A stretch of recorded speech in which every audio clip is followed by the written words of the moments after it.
Bilang paggalang sa banal na espiritu sa katauhan ng ating mahal na Apo Conching.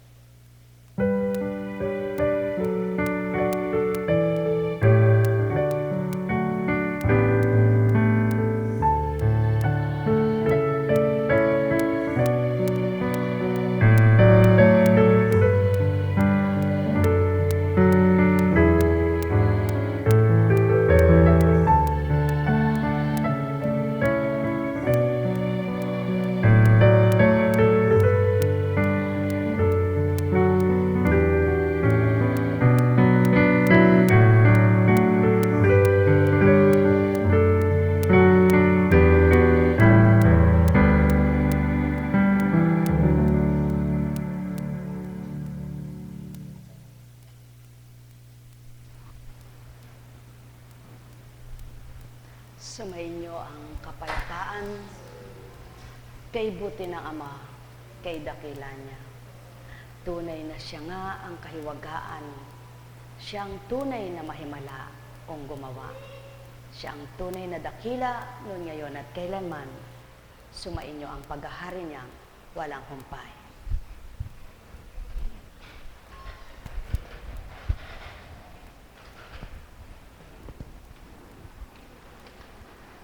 Nawa ang lahat ay makaunawa. Lahat nawa ay makadama tulad ng mga pandamang nadama ng mga anak ng Ama. Sapagkat kung wala ngang makadarama, paano mapapatotohan ng buhay siya? Kung wala ngang magsusumakit na siya'y kilalanin, sino nga ang kanyang babahaginan ng tunay na liwanag niya? Kung wala ngang magliliwanag at magiging ganap sa pagtanggap, paano nga magaganap ang patutoong siya ang nagbigay sa lahat ng naghahanap, tumatanggap, at sa kanya ay ganap na nagmamahal. Mga minamahal, sadyang kahirap ipaliwanag ng mga nakadama at nakakilala sa Kanya sa mga hindi nakakadama at nakakakilala sa hiwaga niya. Ngunit kay gaan at tunay na kay sarap na iyulat at ipaliwanag siyang tunay na ganap. Mga minamahal, nawa ay maramdaman nga ninyo kung bakit may mga nagsusumakit, kung bakit mayroong nagsisikap, sapagkat yaon ang hindi kayang ipaliwanag tulad ng kanyang pangungusap sa isip. Ganun pa lamang, mahal na kapatid, natutuwa ka na, naging masaya na ang puso mo at nakilala mo kung paano kumilos siya. Ano nga kaya kung katulad pa ng mga ginamit niya upang ihayag ang mga salita niya? Tulad sa oras at oras na dumaratal siya. Tulad sa oras na ito at sa mga oras na dumaratal sa pangungusap sa inyo. Paano nga mapapatotohanan siya ang katotohanan kung walang magluluwal ng katotohanang salita?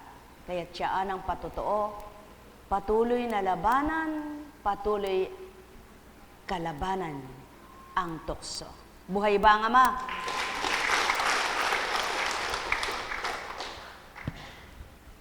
Kaya akmang-akma at tunay na nararapat habang may mga nagbabahagi,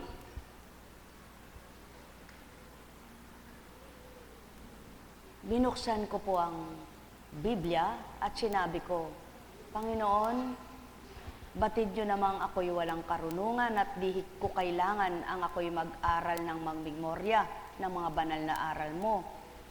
Ngunit sa tuwi na ikaw ang nagtuturan sa akin na ibuk ako ang labi ko at mangungusap ka. Ngayon, Ama, ipabasa mo sa akin ang nararapat na basahin ko, sa gayon may yulat at may iulat sa kanila ang dapat. At ako po ay nasiyahan pagbukas ko ng pagbasa ko nitong sulat ni San Pablo na ikalawang sulat niya sa mga taga-Korinto. Tunay ngang Paano niya nasabi yaon kung hindi niya kayang gawin? Kaya yung mga nakikipagtotoo sa Ama, na tunay na nakadama at nakakilala, na ihahayag nila ang katotohanan nasa damdamin nila.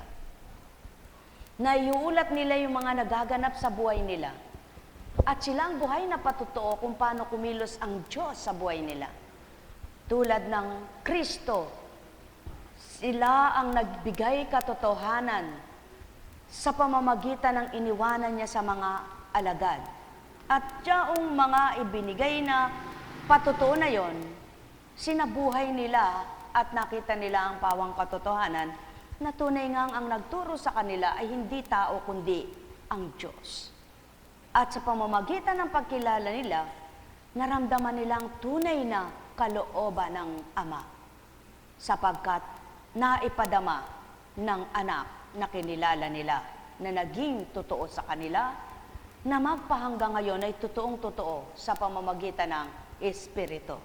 Kaya sa inyong lahat, naway maunawaan ninyo kung bakit si San Pablo ay naging matibay at naging tapat dahil sa kanyang natanggap na tunay na liwanag sa Panginoong kanyang tinatawag. At ito'y magagawa ng sinumang totoong tumanggap at nakiisa sa pamamagitan ng Espiritu ng Ama.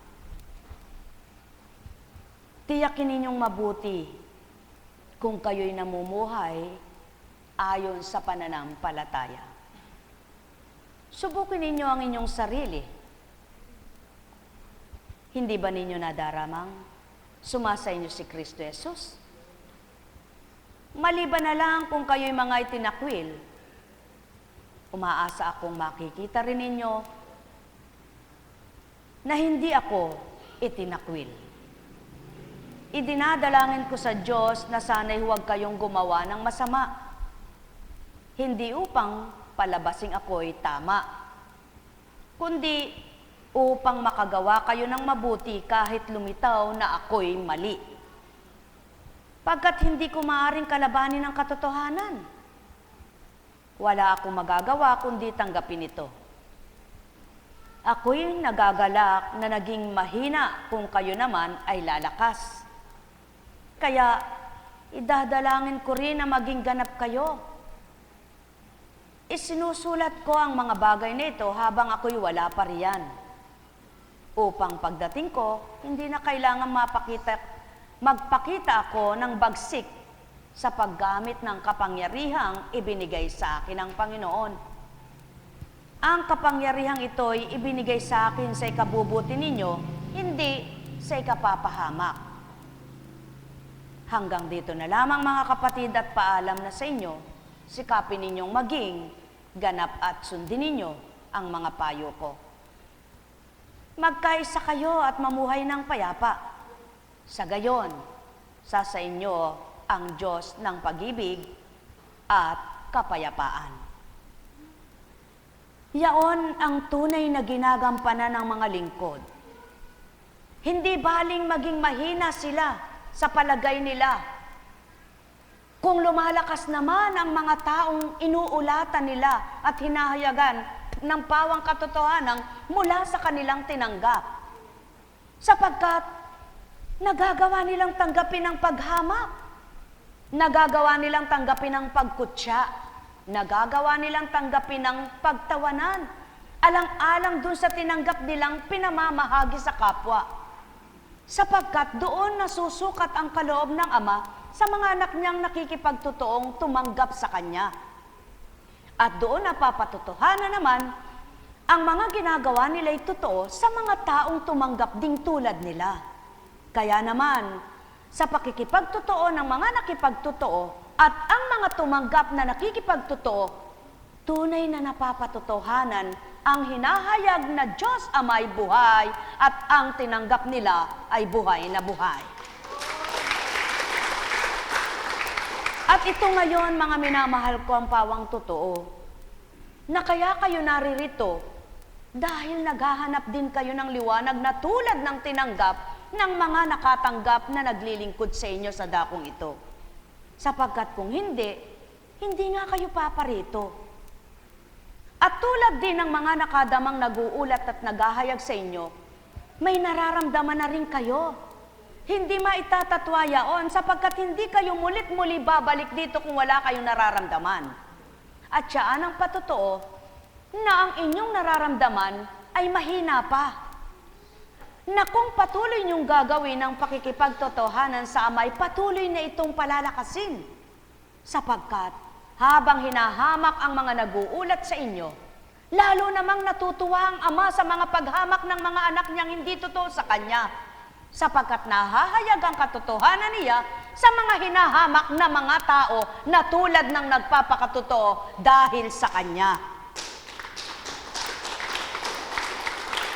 Kaya't hindi alintana ng mga naghahayag ng katapatan, ng makatotohanang paghahayag, ang mga dinaranas nila, sapagkat maligaya sila sa ginagawa nila. At ang mga tumanggap at nakakilala ay lumiligaya ring tulad nila. Kaya naman sila'y nagkakaisa sa kaligayahan dahil sa tinanggap nilang hindi nila kayang liripin, na walang makalilirip maliban ang kanilang tinanggap na nagbahagi sa kanila upang makita nila kung papaano kumilos sa kanilang buhay, yamang sila'y kinikilala nila. Mga mahal, yan ang pawang katotohanan. Walang maglalakas loob na maghayag ng ganito kung hindi ang Ama sa pamamagitan ng Espiritu niya sa pangalang Jesus ang taglay ng bawat isa. At kaya lamang nagiging matapang sa pag-uulat at paghahayag, hindi sila ang naging matapang mismo, kundi ang sumasa kanilang katauhan ang tunay na matapang at pinatatapang ang mga katawan nila upang mahayag naman ang katotohanan ng Ama. Kaya naman, sa mga nakipagtotoo, nahayag ang kadakilaan ng Ama, nakilala ang kapangyarihan niya dahil sa mga tumanggap na tulad nilang nakipagtotoo. Kaya't ang bawat isa nakapagsasabing buhay ang Ama. Nawa maging kaisa rin kayo at patuloy na mapalakas ang mahina ninyo at patuloy na mapalago ang karampot na nasa inyo at patuloy na mapatapang ang kaduwagan ninyo. Kung papaano ang kaduwagang ito siyang dapat mamatay upang mahayag naman ang tapang ng kabanalan at tapang ng Espiritu sa tunay na katotohanan. Sapagkat ang naghahayag ng katotohanan, hindi tao, kundi ang sumasa tao upang tanggapin at makilala ang tunay na dapat na tanggapin. Yaon ay ang tunay na Diyos na bumuhay kaninuman. Kaya't naganap ang kaginhawahan ng kalooban, ang kapayapaan ng kaisipan, sa mga tumanggap at tuwirang nagliwanag nang dahil ang Ama nga'y nagpatotoong siya ang Diyos na tinawagan, kinilala at tinanggap ng mga nadimlan, ngunit nagliwanag. Naging marupok, ngunit naging matatag. Naging mahina, subalit naging matapang at naging malakas ang kanilang kahinaan. Nang dahil tinanggap nila ang pawang Diyos na buhay. Nawawaan ninyo kung ano ang ibig sabihin ng mga tinukoy ko upang matunto ninyo ang tunay na kalooban ng Ama at tuwirang makilala nyo, buhay pala siyang kumikilos sa mundo tulad ng mga paanyaya niya noon, ngayon at magpakailanman.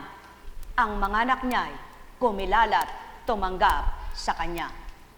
Kaya't nagkaroon ng talino ang tao sa larangan ng kabanalan, hindi ganang pinag-aralan ng pagkatao, kundi ang nagbahagi ay ang tunay na kinilala at tinanggap na hindi manakita, ngunit nadama.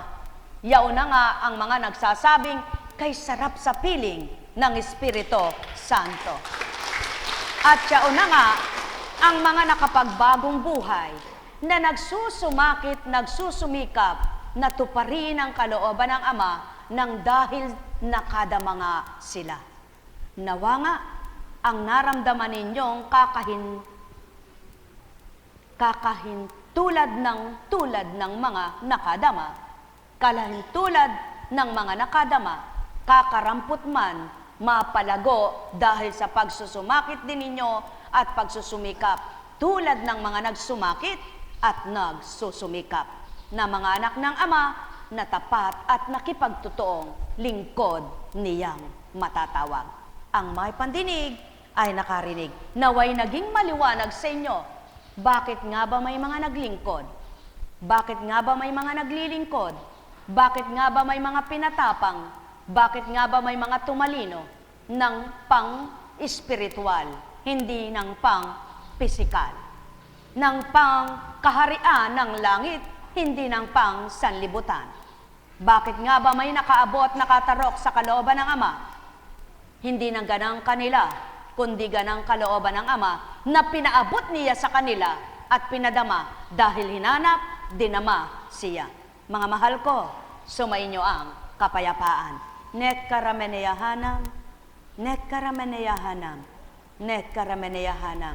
At yaon ang Espiritong nangusap sa inyo, tulad ni San Pablo, na naiulat ang katotohanan na hayag ang karapatan ng Ama, nang dahil tinanggap sa kanyang kalooban at kaisipan ay naghari, kaya't naisiwalat niya ang tamatumpak sa mga anak ng Ama.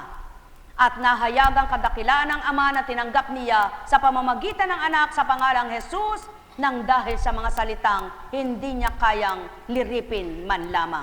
Ngunit nakalirip ang kanyang isip dahil pinaabot ng Ama at pinaunawa nang dahil sa Espiritong tinanggap niya.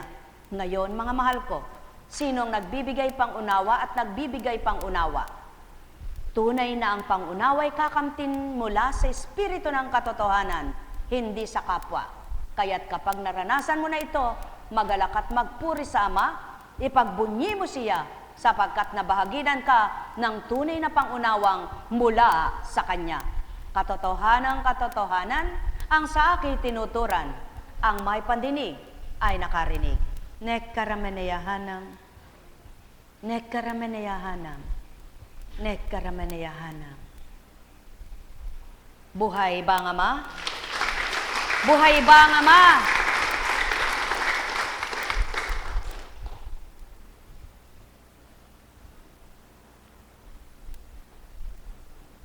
Naunawaan niyo po ba kung anong ginampanan ni San Pablo? Kaya't kung mayroong mga nagsusumigaw na mga hinirang na alagad na naging matapang sa pag-uulat ng dapat, hindi kanila yung talino, kundi mula sa Espiritu Santo. Kaya mahal na anak, magalak ka at magpuri, sapagkat yaon ang patotoo. Kayang pihitin ng Ama ang isip ng tao, kayang buksan ng Ama ang pandaman ng tao, at kayang pasukin niya ang kalooban ng tao upang ang kalooban niyang maghari at manguna, hindi ang ganang kalooban nila. Kaya nga't maliwanag ang tinura ng Kristo bilang tao na nagkatawang tao. Huwag ang kalooban kong maghari, Ama, kundi ang kalooban mo. Sapagkat di niloob ng Amang maghari ang kalooban niya bilang tao, kundi ang pinaghari niya ay kalooban niya, kaya't nakayanan ang pagiging tao. Sa makatwid, kayo man bilang tao, kung ang kalooban ng Ama ang maghahari sa inyo, ano bagang hindi ninyo makakayang tulad ng anak ng Ama na nauna at binahagi upang patotohanang buhay ang Ama. Sumainyong kapayapaan, pagharian kayo. Ang may pandinig, muli nakarinig. Nek karameneyahanam, nek karameneyahanam, nek karameneyahanam. Ang pamilyang nagmamahalan, ang sakit ng kalingkingan tagos hanggang buong kalamnan. Kaya nga kapag ang anak ang nasaktan, nararamdaman ng magulang, siya ang unang nahihirapan. At ang anak na nagmamahal sa magulang, kapag nasaktan ng kanyang magulang, nararamdaman din ang anak na nagmamahal. Sa makatwid, kapwa sila nagmamalasakitan. Kung gayon pala't kilala ng tao ang Ama at mahal siya, bakit hindi pagmalasakitan ang kanyang kabanalan? Bakit hindi mahalin ang kanyang katotohanan? Sa gayon, mahahayag ang kanyang kadakilaan nang dahil sa mga tumanggap na totoo at nakiisa sa kanya upang mapatotohanang siya'y buhay na banal at hindi masamang nilalang. Sumayinyong kapayapaan, pagharian kayo. Nek karameneyahanam, nek karameneyahanam, nek karameneyahanam. Buhay ba ang Ama? Buhay ba ang Ama? Katulad ng mga magnobyo, dahil nagmamahalan sila, hindi ba't nagpaplano sila ng maganda para sa kinabukasan nila? At ang tunay na nagmamahalan, magkasama na sila at naikasal na, ganun pa rin ang pagsasama, hindi nababago. Ngunit yung kunwaring pagmamahal, kapag nakuha na ang gusto nila sa isa't isa, kawawa na yung hindi totoong minamahal. Pasasakitan na ng hindi totoong nagmamahal. Buhay ba ang Ama? Ganyan ang tao. Kapag ang Ama ay may dinudulog sila, nagsusumakit silang lumalapit sa Kanya. Ngunit kapag nakuha na ang mga hinihiling sa Kanya, doon na nakikita ang totoong tapat na anak niya.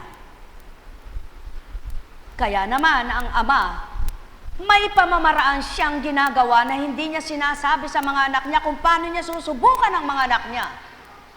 At ang mga tunay na nakakilala at nakadama sa Kanya, hinahanap nilang matwid niyang katwiran at kalooban nilang tama upang sa pagtanggap sa kanila ay huwag nang mawalay pa ang mga totoong anak niya.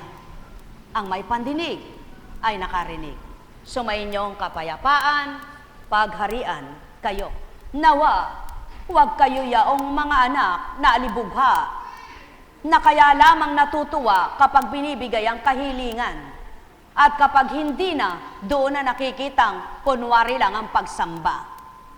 Nawa, kung papaano ang Ama ay nagsusumakit, nagsusumikap sa kanyang mga anak upang ipakita ang kanyang kadakilaan at pagmamahal, magsumakit ding gawin ang mga anak niyang totoo at tapat, na tunay na hindi man binibigay pa ang hinihiling, patuloy na umaasa at nagtitiwala sapagkat batid nilang ang Ama'y mabuti, pinakamabuti at napakabuti. Kaya kung dinanas man nila ang magbatang tulad niya na nagbabata sa mga anak niya, mapakita pa rin ang katapatan ng bawat isa. Hanggang sa hindi namamalayan dahil totoo ka, pinakita rin ng Ama mo, tapat ka, tapat siyang mas higit sa iyo.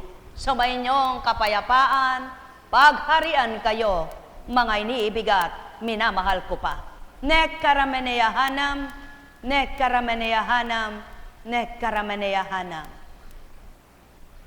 Buhay ba ang Ama? Iyon ang Espiritu. Kayang iyulat ihayag ang totoo. Sapagkat hindi damdaming pagkataong nananaig kundi totoo, Espiritong buhay, na dakila, mahiwaga, banal, makatotohanan, tapat, magpakailanman. Sumainyo ang kapayapaan.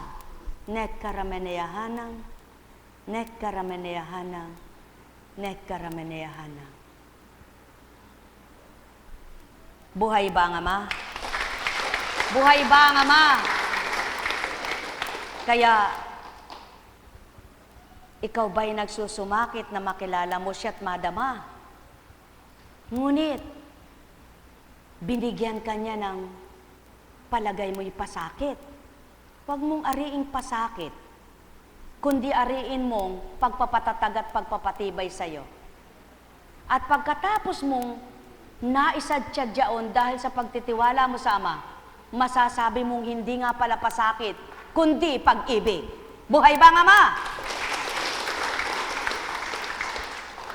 May ibinigay ba sa iyo ang Ama na pinagbabatahan mo? Ngunit, totoo ang puso mo sa Kanya. Patunayan mo upang mapatotohanan din niya sa iyo, tapat siyang Ama mo. Sapagkat kung hindi, paano mapapakilala ang nagbata, nagpagal, naghintay, inabutan? Sumayinyong kapayapaan, pagharian kayo. Kung ganang pagkatao, kung ganang kunching ay hindi nababatid ang mga salitang yaon, tulad ng suson-suson, sago-sagudson, dapi-dapiton, pagdaka, ora-orada, eto na.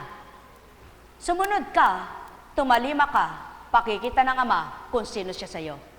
Gawin mong tama, ang marapat ay tupdin mo. Doon makikita mo, ang Ama mo'y hayagan niyang ginagawang mabuti sa iyo. Tuparin mo ang layon niya at matutupad ang nasa mo. Sundin mo ang kalooban niya at ang kalooban niya ay mararamdaman mo. Tuparin mo kanyang lasa, lasang masarap, matamis at hindi mapait. Doon mapapakita niyang tunay na siyang bungang matamis sa lahat. Sundin mo kung ano ang panawagan niya sa iyo at kilalanin mo ang mga pag-aatas niya. Huwag lamang ang ginagawa mo siyang iyong pakahalagahan, kundi ang kanya. At pakikita niyang pinakamahalaga kang anak niyang tapat na kumilala sa kanya. O aking mga miniibig at minamahal, tuwirang kung sasambitin, ganang pagkatao'y di batid ito. Ngunit ganang espiritong di nyo nasilayan, ang may pandama ay nakadama. Ang may pandinig ay nakarinig. Mga buhay ang inyong pag-asa. Nekkarameneyahanam, nekkarameneyahanam, nekkarameneyahanam. Ito lamang ang pakatandaan ninyo. Ang kapwa nyo tao na ginawan nyo ng kabutihan, ngunit mayroon siyang naipagdamdam. Kapag nawala na ang damdamin niya sa inyo, ano man ang paliwanag nyo at gawin na mabuti, hindi na niya pakikinggan. Subalit ang Ama, gaano man ang naging sala ninyo, manikluhod ka lang sa Kanya at tanggapin mong muli siya. Tatanggapin niya ang mga sinasabi mo. At yan ang kalakihang kaibahan ng tao at Ama. Ang Ama'y may pangunawa, hindi tulad ng taong sinasabi may pangunawa, ngunit wala. Sapagkat ang Ama'y kaiba nga, napapatotohanan iba nga siya, dahil ang damdamin niya'y kaiba sa tao sa lupa. Kaya't kung paano nadama mo ang damdamin niya, mawawangis mo ang kalooban niya sa kalooban mo, na tunay na mapapakilalang puso mo'y iniba niya. Etche karamahalayan ne karamahalayan ne karameneyahanam, ne karameneyahanam. Kaya nga't ang mga totoong lingkod at tapat na lingkod, hindi nagpapaliwanag sa kapwa-tao. Hindi naghahayag ng kanilang mga kung ano-ano, kundi ang hinahayag nila ay ang totoo. Yaon ay ang mula sa Ama, napapahayag niya at ipinahayag niya. Ngunit ang kapwa niya, hindi niya hinahayag kung ano ang sala nila, kundi ang ihahayag niya kung ano ang totoo mula sa Ama. Tao, yan ang kaibahan ng tao at espiritu. Kaya't ang taong nasa paghahari ng espiritu ng Ama, yaon ang tinutupad, yaon ang ginagawa, yaon ang susundin, yaon ang gagawin. Ang may pandinig ay nakarinig. Nekkarameneyahanam, nekkarameneyahanam. Kaya't maliwanag na tinuran ni Pablo, hindi baling mahina ako kung lumalakas naman kayo. Pawang katotohanan, gayon nga ang nais ng Ama, maging mahina ka't maging magpakababa sa Kanya upang mapalakas ka naman at ang mga sumunod at kumilala sa inutos niya at iniyatas na mga aral, makikilala rin at tatanggapin ng mga tumanggap na tulad mo. Hetya karamahalayan, nekkarameneyahana, nekkarameneyahana, nekkarameneyahana. Buhay po ba ang Diyos?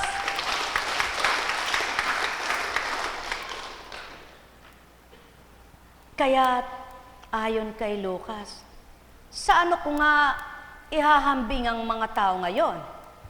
At ano ang makakatulad nila?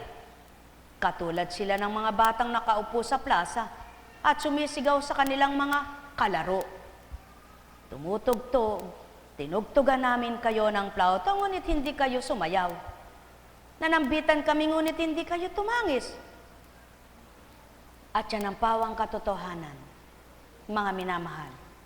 Pinakita ng lahat ng Ama ang kanyang magagawa, sa mga taong huwad at bulag sa katotohanan, hindi pa rin makikita mabuti niyang halimbawa.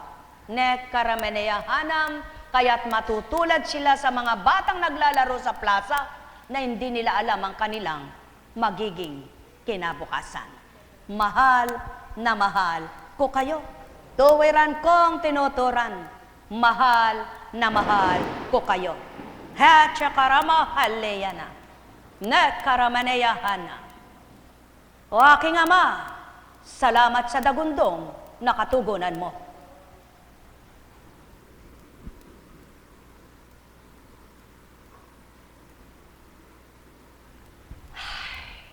Buhay bang Ama? Buhay bang Ama? Purihin, purihin, purihin, purihin ang Ama. Naunawaan niyo po ba ang mga panukala niya, mga salita niya, mga aral niya? Kung magkagayon, magliliwanag ang pangunawa niyo. Pagharian kayo. Buhay po ba ang Diyos? Buhay po ba ang Diyos?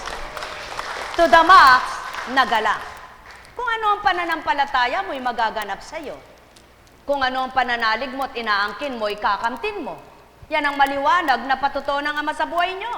Kaya't gawin nyong maniwala at magtiwalang tapat sa Kanya at panampalatayanin nyo ang Kanyang magagawa sa buhay nyo. Sa gayon, kayo'y walang kakayahan, siya'y makapangyarihan. Alam kong magagawa ang Ama. Alam kong may magagawa ang Ama. Pagkat winika niya, manalig ka na. Bawat araw, ako sa inyo'y naghihintay. Welcome, anak.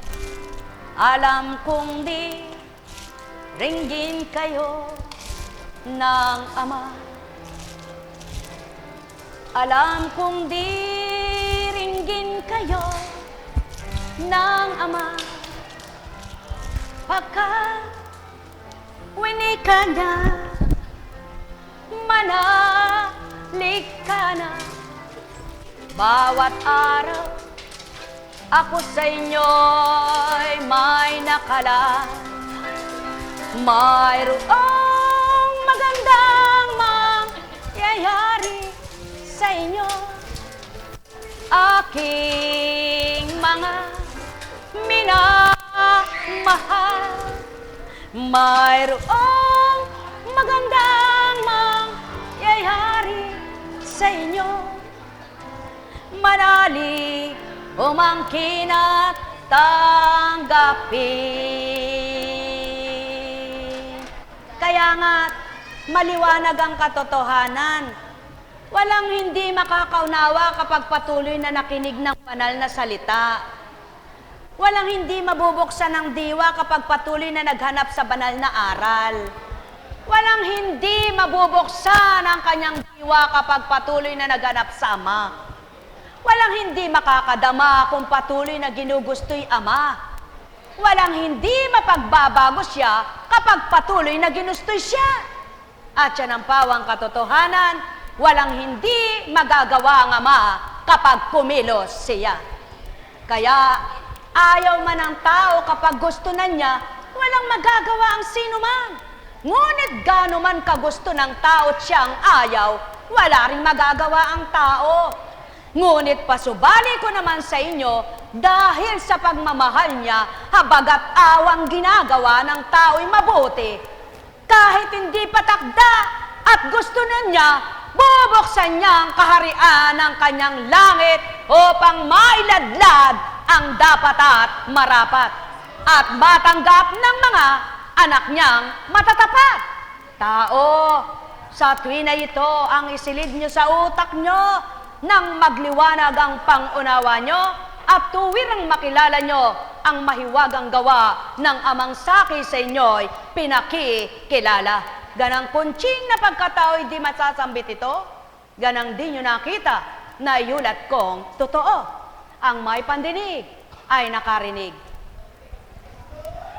Chakaramahale, nekaramaneyahana, nekaramaneyahana.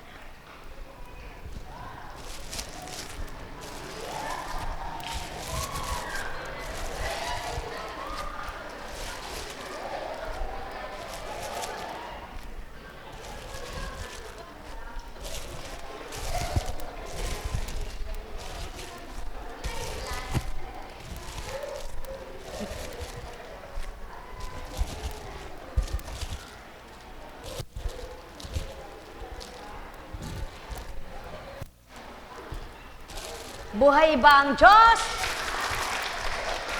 Buhay nga ba ang Ama? Buhay nga ba ang Ama?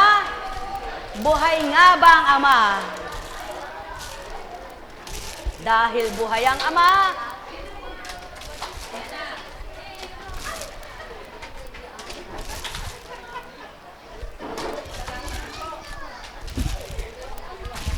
tandaan ninyo, maraming pamamaraan ng Ama kaysa sa tao. Kaya't kapag ang pamamaraan niya ang inasahan ninyo, tunay na magtataka pa kayo. Sapagkat huwag kayong manalig sa inyong kakayahan lamang, kundi sa tuwina'y panaligan nyo ang kakayahan niya sa inyo. Sa gayon, kung manghahawakan ka sa iyong kakayahan, kung minsa'y mabibigo ka't masasaktan. Subalit ang kanyang kakayahan ang patuloy mong panaligan, sigurado niya may magagawa siya sa iyo. Heche karamaneya karaneya, no karameleya ne karana, ne karamaneya hanam, ne karamaneya hanam, ne karamaneya hanam. Sapagkat kung mangusap siya'y tapat, sa mga anak niyang naging tapat, tuwiran niyang napapatupad ang dapat at marapat. Ang may pandinig ay nakarinig, sumainyo ang kapayapaan. Nekkarameneyahanam, nekkarameneyahanam, nekkarameneyahanam. Ay, buhay ang Ama. Buhay po ba ang Diyos? Kay buti ng Ama. Ay, purihin, purihin. Welcome sa nagbakasyon. At welcome din sa naghanap buhay. Purihin, purihin, purihin ang Ama, napakabuti niya. Di po ba? Sabi nga, tingnan nyo nga po ang panahon. Oktubre, may ulan. Dahil yung matatanda nung panahon na yun, sasabihin, ay, piyesta ni Pilar. Kaya may ulan pang dalayan. Piyesta ni Pilar. October 12, kaya pala si Pilar ay maulan. Pero alam niyo po ba, salita ng mga tao at pananaw nila eh. Subalit, kung inyong pagninilayan, sa ibang bansa, yung dating hindi bumabaha, bumabaha. Yung dating hindi nagiging disyerto, yung nagiging napakainit ngayon. Ibig sabihin, wala na yung mga pananaw-pananaw at akala ng tao na yan. Kundi, pinakikita ng Ama, ang salita nyo'y masisira. Ngunit ang aking salita'y walang pagkabula. Buhay ba ang Ama? Buhay ba ang Ama? Kaya't sa inyong lahat, walang dapat tanggapin kayo't sundin, kundi ang inyong Amang mahal, na dapat nyong kilalanin at sa inyo'y tuparin kanyang mga aral. Bubuksan niya kanyang kalangitan, sa inyo'y ilalahad ang inyong dapat kamtan. Kaya't do'y magbubunyi kayo, tunay na siya'y buhay. Pagpalain kayo. Nekkarameneyahanam, nekkarameneyahanam, nekkarameneyahanam. Ay, Panginoon, sino nga po bang taong magsasabi ng mga sinasabi niyang iyan? Kayo ba, Mother Superior? Kaya niyo po bang bigkasin yon, Mother Supervisor, Mother Direktora? Abay, kaya naman po ako tumatapang lang dahil dun sa, kung yung alagad na direktor sabi ko, kaya mo ba sabihin yun? Hindi po, ako rin hindi. Kaya, ako po ay walang alam. Kaya't kung kayo po ay nakinig, sigurado may natutunan tayong lahat. Ako po ay hindi ko pa alam ito makikinig pa lang ako mamaya pag hindi ako nakatulog agad. Subalit, habang pinakikinggan ko, ako rin mismo'y sarili ko'y namamangha ako. Sabi nga, amazing, sapagkat paanong nangyari yon? Wala akong alam, natuto ako. Pinatutunayan lang at pinatotohanan lang ng Diyos sa kanyang karunungan, sa kanyaang kabanalan. Tayo pong lahat, magtiwalang ganap. Pagpalain kayo ng Ama, Anak, at Espiritu Santo. Magsihayo kayong taglayang liwanag, kupkupin kayong lubos ng Ama sa kanyang habag, at inyong kamtin ang sa kanya'y dapat at nararapat na sa inyo'y ibigay, upang masigabong galak sa inyo'y mag-umapaw. Pagpalain kayo. Tayo na po. Tayo na sa antipolo.